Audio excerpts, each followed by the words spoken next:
उसी रहस्य को बताने के लिए परमात्मा परमेश्वर पूर्ण ब्रह्म, जिनका वास्तविक नाम कबीर देव है, कबीर देव, हम उसको कबीर साहब कहते हैं, कबीर परमेश्वर कहते हैं, वो परमात्मा स्वयं अपने सतलोक स्थान से, उस सनातन परम धाम से, जहां जाने के बाद फिर प्राणी जन्म मृत्यु में कभी नहीं आता, तो वो परमात्मा स्वयं वहां से चलकर गति करके आते हैं अपनी प्यारी आत्मा को, जो अच्छी आत्माएं हैं, जो ज्ञान ग्रहण करने योग्य होती हैं, उनको आकर के वो ज्ञान बताते हैं और उसको अपने से पूर्ण परिचित करा के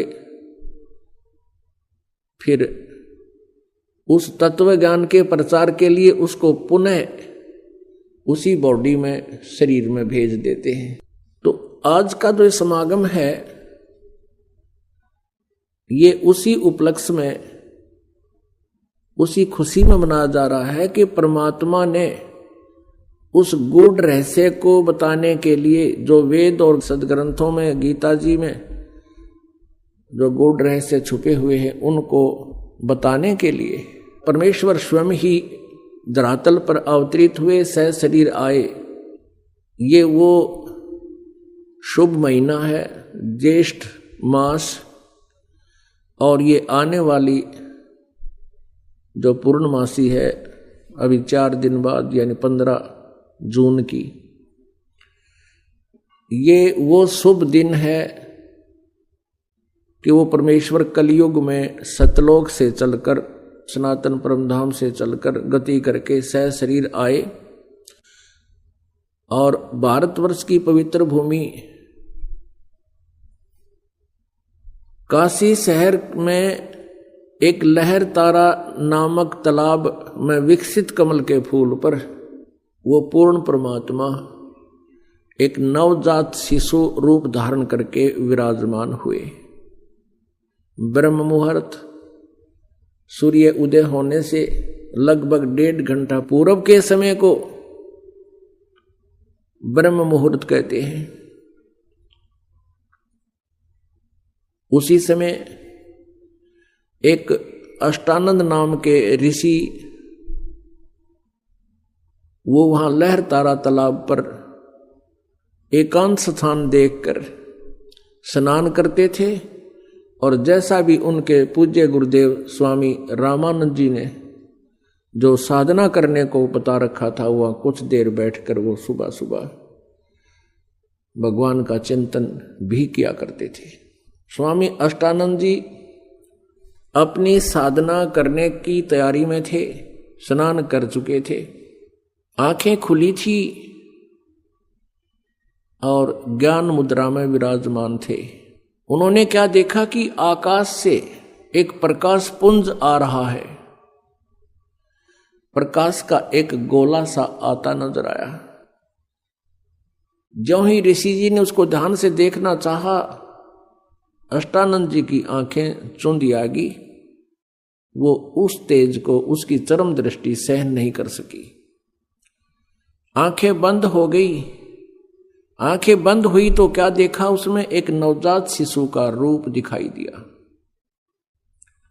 जैसे हम सूर्य की तरफ देखते हैं, हमारी ये चरम दृष्टि आंखें नहीं देख पाती, हम आंखें बंद कर लेते हैं या दूसरी साइड में कर लेते हैं, नीचे को कर लेते हैं, तो उसमें सूर्य दिखाई नहीं देता, सूर्य का आकार दिखाई देता, सूर्य का प्रकाश दिखाई नहीं देता, केवल सूर्य का आकार दिखाई देता है, एक गोला सा नजर आता है।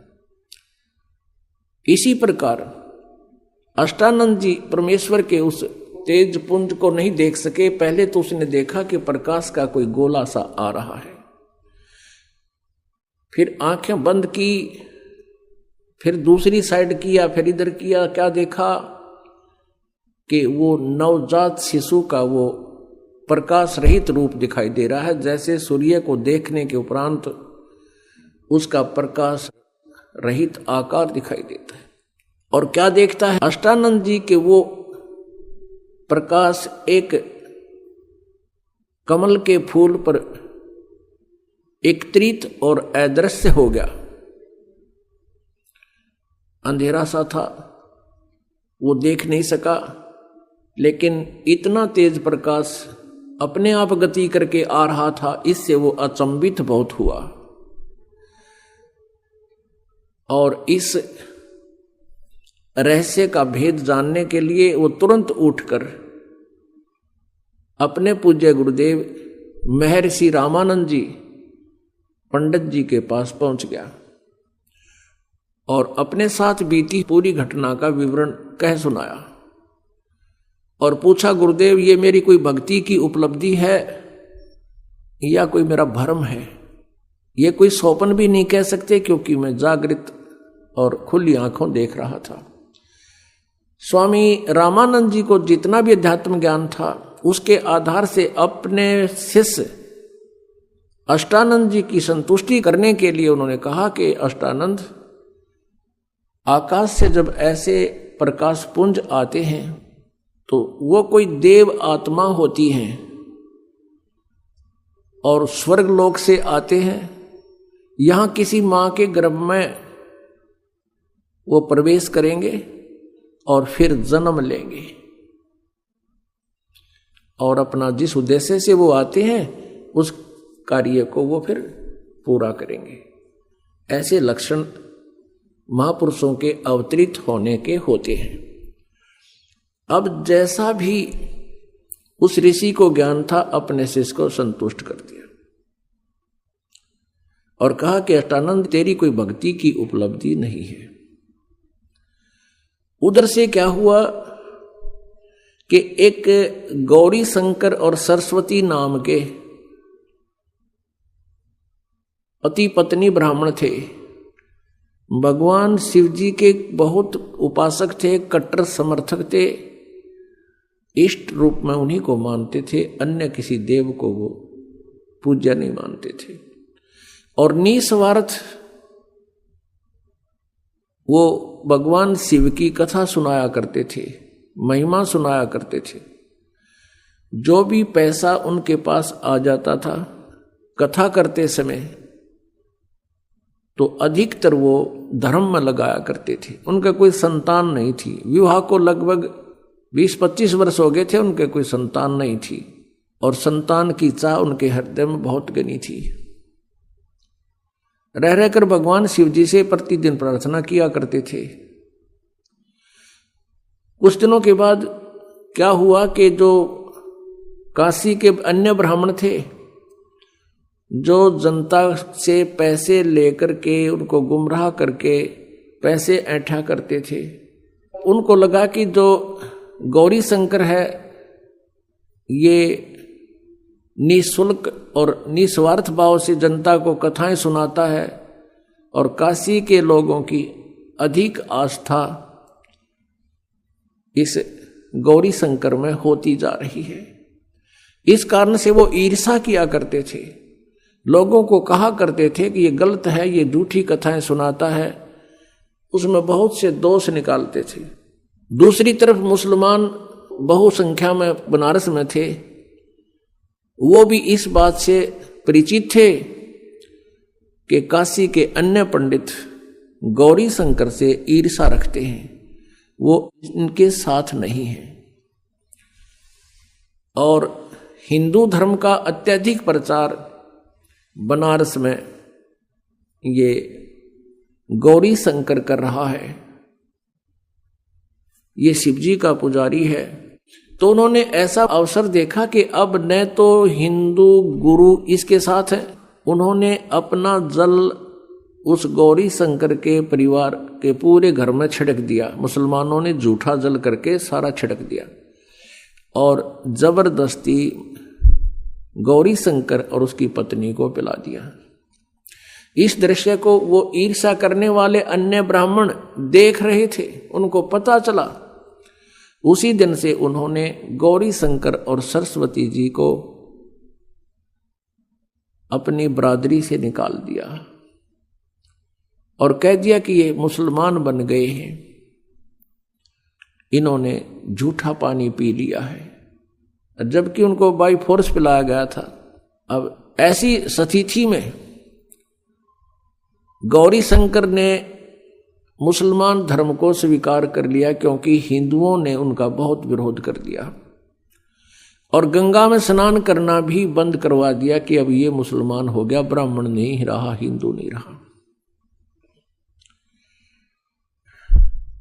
अब गौरी शंकर का नाम बदलकर नीरू रख दिया मुसलमानों ने, और सरस्वती का नाम नियामत रख दिया, उसको नीमा कहने लगे, और नीरू का नाम नूर अली रख दिया, उसको नीरू कहने लगे। लहर तारा नामक तालाब की स्थापना कैसे हुई? वो एक बहुत बड़ा गड्ढा था, लगभग सैकड़ों एकड़ में झील थी, और गंगा का पानी लहरों के द्वारा ओवरटेक होकर, ओवरफ्लो होकर, जैसे पशु घाट बने हुए थे उनसे उछलकर वर्षा के दिनों में जब फुल स्वयं पर गंगा चलाकर बहती थी, तो पानी ओवरफ्लो होकर के लहरों के द्वारा रिस रिस के ऊपर के उछल के एक बहुत बड़े सरोवर का रूप धारण किए हुए था। उसका जल गंगा के तुल्य ही निर्मल था, लंबी चौड़ी झील थी, झील तो नहीं कह सकते, लंबा चौड़ा सरोवर था, वो तालाब था। और अष्टानंद जी भी वहां एकांत स्थान पा करके स्नान किया करते थे उसी स्वच्छ जल में। उधर से नीरू नीमा पहले ब्राह्मण थे, प्रतिदिन गंगा पर स्नान करने जाते थे। गंगा में स्नान करना ब्राह्मणों ने उनको प्रतिबंध लगा दिया, मना कर दिया, तो वो भी उसी लहर तारा नामक तालाब पर स्नान करने के लिए प्रतिदिन जाया करते थे। उस दिन भी जिस दिन परमात्मा उनको मिले, वो प्रतिदिन की तरह सुबह उठकर, ये गर्मियों का मौसम, सुबह वक्त से उठकर चल पड़ते थे। जहां वो रहते थे उनकी जुलाहा कॉलोनी से लगभग 4-5 किलोमीटर की दूरी पर वो लहर तारा तालाब था। प्रतिदिन वो सैर भी हो जाती थी, स्नान दोनों पति पत्नी वहां करके आते थे। वो भले ही मुसलमान बन गए थे, लेकिन भगवान शिव को नहीं भुला पाए थे। अंदर से वो फिर भी पुकार उसी अपने इष्ट को ही सुनाते थे। उस दिन नीमा रोती हुई कह रही है, हे भगवान शिव जी, आप परम शक्ति हैं, आप देवों के देव हैं, महादेव हैं। मुझ दासी को भी एक खिलौना दे देते, आपके दरबार में भरे भंडार हैं। मुझे भी एक पुत्र दे देते, मेरा भी संसार में हिस्सा हो जाता, और दुनिया मेरे ऊपर कटाक्ष कर रही है, ना जाने क्या क्या कहकर हमें चिढ़ा रही है। ये परमात्मा, आपकी दासी का जीवन सफल हो जाता। उधर से न्यू कहकर वो बहुत जोर जोर से रोने लगी, बहुत हिचकी बंद गई। उधर से नीरू कहता है, नीमा, यदि हमारे भाग्य में होता तो भगवान शिव अवश्य दे देते। आयु हमारी 60 के आसपास पहुंच चुकी है, वृद्धावस्था ने दस्तक दे दिए हैं, और हम अभी भी उसकी तरफ चाह कर रहे हैं। आप ऐसे रोती रहोगी, आपकी आंखें खराब हो जाएंगी। बुढ़ापे में कोई उंगली पकड़ने वाला सहारा हमारा है नहीं, पुत्र भाग्य में है नहीं, तेरी आंखें और नष्ट हो जाएंगी, तू अंधी हो जाएगी। सब्र कर, भगवान ने जो किया वो ठीक किया है। ऐसे सांत्वना देते हुए और नीमा हिचकी बंधी हुई, रोती हुई, आंसू पोंछती हुई वह पहुंच जाती है लहर तारा नामक तालाब पर, जहां वो प्रतिदिन स्नान किया करते थे। पहले नीमा ने स्नान किया, थोड़ा अंधेरा रहते हैं। नीरू बाहर बैठा था किनारे पर, ऊपर पाल पर। जब नीमा स्नान करके बाहर आ गई, नीरू स्नान के लिए लहर तारा तालाब में प्रवेश कर गया और ऐसे पानी से मल कर नहाने लगा, गोते लगा लगा कर स्नान करने लगा। जो वस्त्र पहन के स्नान किया था नीमा ने, कपड़े चेंज करके वो लहर तारा तालाब में पुनः किनारे पर पहुंची उस वस्त्र को धोने के लिए। उसी समय रोशनी हो गई थी, सुबह का उजियाला शीघ्र हो जाता है।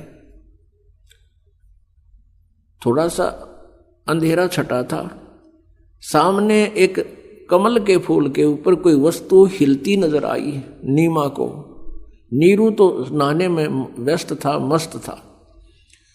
अब नीमा को पहले तो जब देखा कि लगता है कोई सर्प फन उठा रहा है, क्योंकि परमेश्वर ने, कबीर देव जी ने एक पैर का अंगूठा मुख में दे रखा था और एक को हिला रहे थे, जैसे बच्चा लीला करता है। अब नीमा ने ध्यान से देखा तो उस पर क्या देखा कि वो तो बालक है, वो नवजात शिशु है। अब वो जोर से चिल्लाई, अपने पति से कहा कि देखियो जी, कमल के फूल पर बालक है, कमल के फूल पर बालक है। अब नीरू ने सोचा या तो कति मेंटल होगी या पागल हो चुकी है लगता है इसके। अब इसको जल के अंदर भी बच्चे दिखाई देने लगे। हे भगवान, हे अल्लाह, इसको सद्बुद्धि दो दाता। वो फिर चिल्लाई, वो कहने लगा तू चुप रह नीमा, मानती नहीं मेरी बात। या जल में कहां से बालक आवे थे। उसने फिर जोर से कहा कि देखना देखना वो डूबेगा बच्चा। अब जिधर वो हाथ कर रही थी, संकेत कर रही थी, उसी तरफ नीरू ने भी दृष्टि डाली तो देखा सचमुच एक बालक कमल के फूल। अब उसने आव देखा ना ताव देखा, एकदम आगे बढ़ा, क्योंकि गहरे जल में गया, और उठाकर उस बालक को कमल के फूल समेत तोड़ के ले आया, उठा लाया, अपनी पत्नी को थमा दिया। अब उधर से नीमा ने उस बालक को सीने से लगाया। पुण्यात्माओं, जिस परमात्मा की खोज करते करते हमने युग बीत गए और जिस परमेश्वर के गुणों को सुनकर हम गदगद हो जाते हैं और हमारे रोंगटे खड़े हो जाते हैं, उस परमेश्वर को उस प्यारी आत्मा ने पुत्रवत प्यार किया, सीने से लगा, मुंह चूम्या उस बालक रूप परमात्मा का, और माथे का लावे, कभी सीने से लगावे, 100 शुक्र मनावे अपने शंकर भगवान की।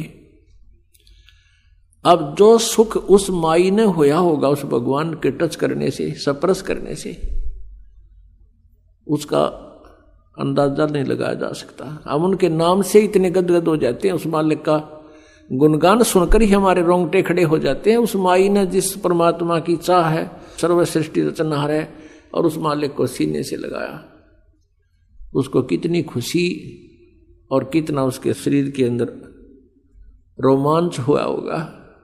उस सुख को वो माई ही वर्णन कर सकती है।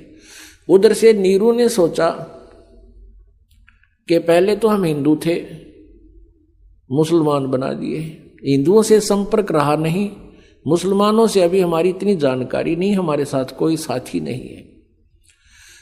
और यदि हम इस बालक को लेकर जाएंगे और जनता को बताएंगे कि कमल के फूल पर हमें मिला, कोई विश्वास नहीं करेगा। उल्टा कहेंगे कि तुम किसी का बालक चुरा लाए हो, हमारी पिटाई भी कर लेंगे और मार मार कर हमारा हुलिया बिगाड़ेंगे और पूछेंगे बताओ किस बहन का तुम ये बालक उठा कर लाए हो, और हमसे बालक भी छीन लेंगे और नगर निकाला भी दे देंगे। ये सारा जुगाड़ सोच कर, सारे विचार लगा करके नीरू ने अपनी पत्नी से कहा, नीमा इस बालक को यहीं छोड़ दे, और उसको सारी स्थिति से परिचित करा दिया कि हमारे साथ ऐसा ऐसा हो सकता है। तो नीमा ने कहा, जी इस बालक ने ना जाने क्या जादू कर दिया मेरे ऊपर, मैं इसको त्याग नहीं सकती, मेरे बस की बात नहीं। इसने जो मेरे अंदर अट्रैक्शन पैदा कर दी, ये मेरे बस की बात नहीं, मैं मर सकती हूं। जैसे सर्प से कोई मणि छीन ले, वो फन पटक पटक कर मर जाता है। अब इसके बिछुड़ जाने से मेरी वही स्थिति हो जाएगी, मैं नहीं त्याग सकती। नीरू ने बहुत कुछ समझाया और प्यार दिया। वो कभी अपनी पत्नी को गुस्से से नहीं बोला था, क्योंकि वो समझता था कि ये पहले बहुत दुखी है, संसार के व्यंग सुन सुनकर ये दुखी है, ये निसंतान है, ये बांझ है, पता नहीं संसार कितने प्रकार से पीड़ित करता है। वो उसको बहुत प्यार देता था। वो एक पति का प्यार भी देता था और एक पिता का भी। तो उसने उस दिन कहा कि नीमा तू बहुत जिद्दी हो गई है, मेरा नाजायज फायदा उठा रही है, मैं तेरे को आज तक कभी गुस्से से भी नहीं बोला, तो इतनी जिद्दी हो गई है कि आगा पीछा नहीं देख रही है, और ये पिछला हमारा क्या हाल हो गया है, आगे और ना जाने क्या होगा। नीमा नहीं मानी। तो उस दिन पहली बार अपनी पत्नी की तरफ उसने थप्पड़ मारने के लिए हाथ उठाया, रोते हुए, आंखों में आंसू है। तब नवजात शिशु बोलते हैं परमात्मा कि नीरू तुम्हारे लिए मैं आया हूं, मुझे घर ले चलो, तुम्हें कोई कुछ नहीं कहेगा। अब नीरू का हाथ वहीं का वहीं रुक गया और सोचा ये कोई फरिश्ता है, ये कोई सिद्ध पुरुष है, नहीं तो कमल के फूल के ऊपर बच्चा कैसे स्थिर हो सकता है। उसको फिर सारी बात याद आ गई कि ये कोई सिद्ध पुरुष है, सिद्धि वाला हंस है, भले ये बालक रूप में है लेकिन सिद्धि तो उसी तरह काम करती है, वचन से काम करती है।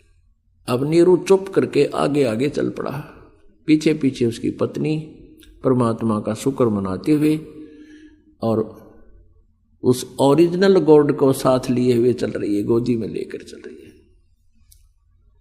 उस कंप्लीट गॉड को, पूर्ण परमात्मा को गोदी में लिए हुए जा रही है।